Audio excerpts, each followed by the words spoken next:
Bonsoir à toutes et bonsoir à tous, il est 17 h sur Everyone et l'heure que vous voulez sur Digipod ou sur YouTube. Merci d'être là en tout cas pour Director's Scan. Director's Scan c'est Director's Cut, mais à Cannes. Je vous parle ce soir de 3 films français présentés en section parallèle. Bird People de Pascal Ferrand, Mange tes morts de Jean-Charles Hue et Les combattants de Thomas Caillet.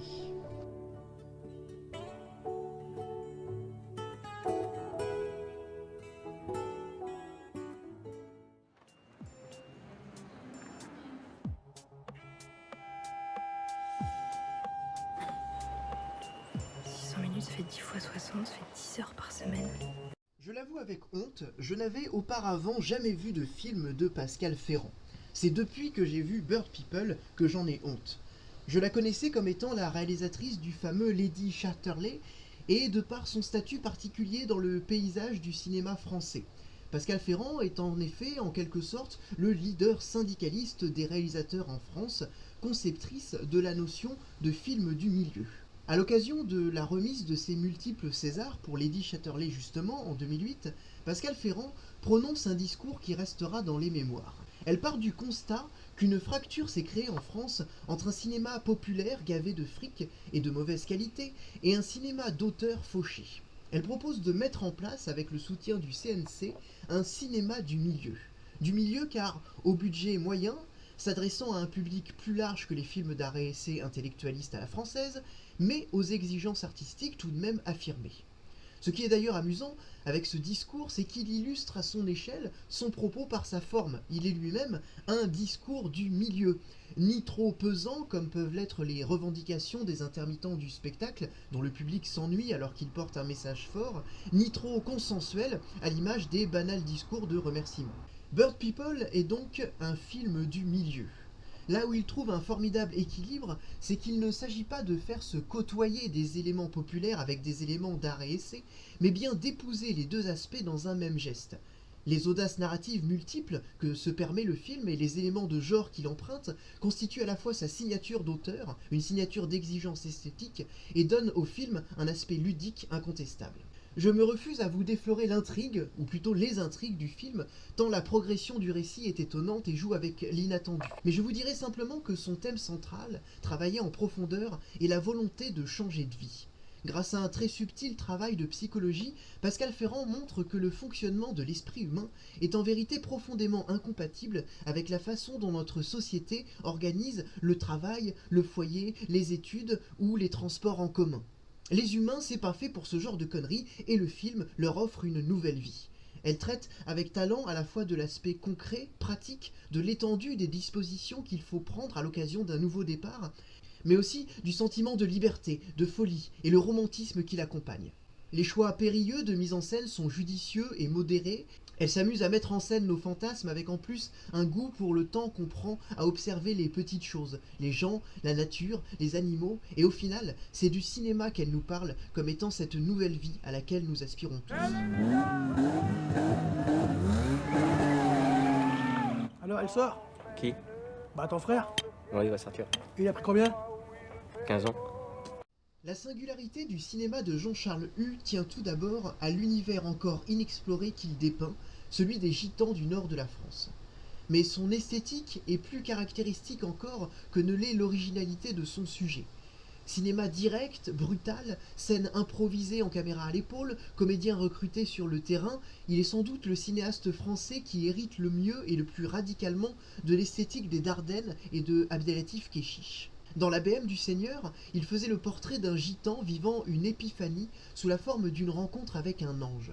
Le film consistait à mettre à l'épreuve la fragilité et la maladresse du vocabulaire du personnage, la grossièreté aussi des conceptions de ceux qui l'écoutent, avec la puissance de l'émotion ressentie à l'occasion de cette révélation.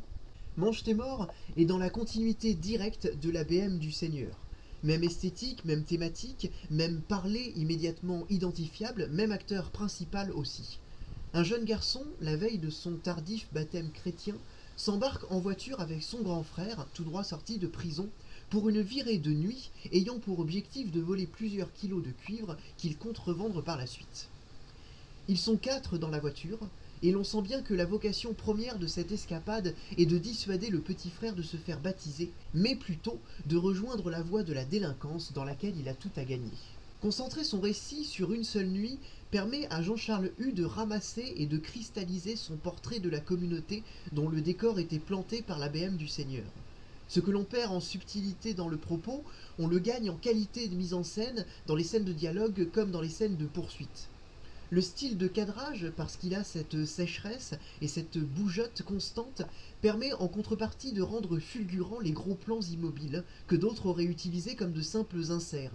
Un volant qu'on tourne devient le symbole d'un revirement psychologique. Un visage isolé incarne la perdition ou la naissance de la foi. Le film nous transporte dans son univers avec fougue.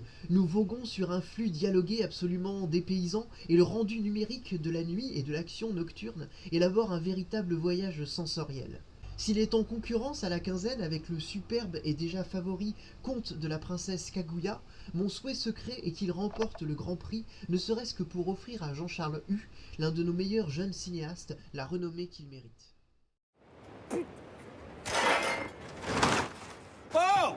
Je veux m'inscrire.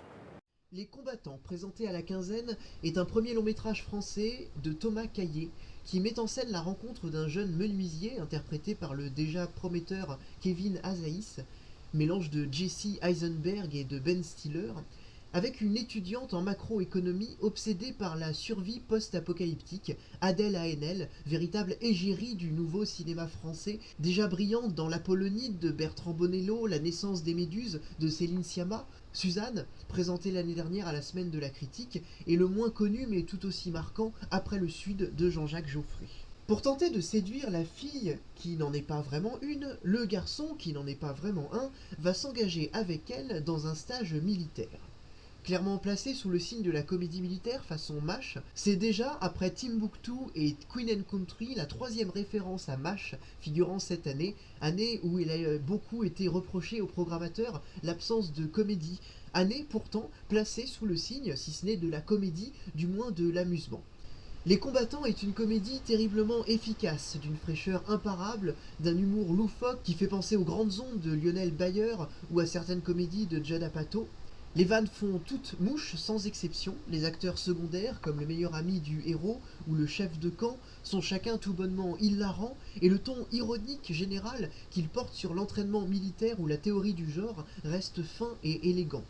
Les concepts de lutte, de survie, de lâcher-prise et d'endurance sont traités habilement, d'autant plus qu'ils s'habillent d'ironie. Gros regret cependant, la dernière partie du film se débarrasse brutalement du versant humoristique pour tomber dans la romance rupestre. L'histoire d'amour se concrétise, le rapport de force s'inverse de manière caricaturale et le drame pointe son nez.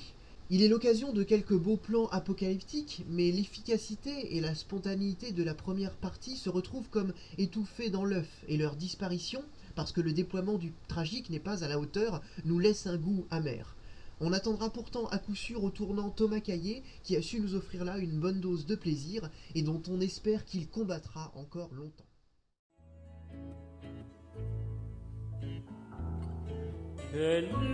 Voilà, c'est tout pour aujourd'hui. Merci d'avoir suivi Directeur Scan.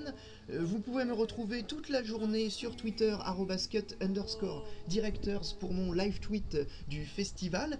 Et je vous retrouve à la radio sur Digipod et sur Everyone, ainsi que sur YouTube dès demain. Je vous parlerai de quelques autres surprises si jamais j'arrive à entrer dans les salles que je convoite. Et d'ici là, à tous, bonne toilette.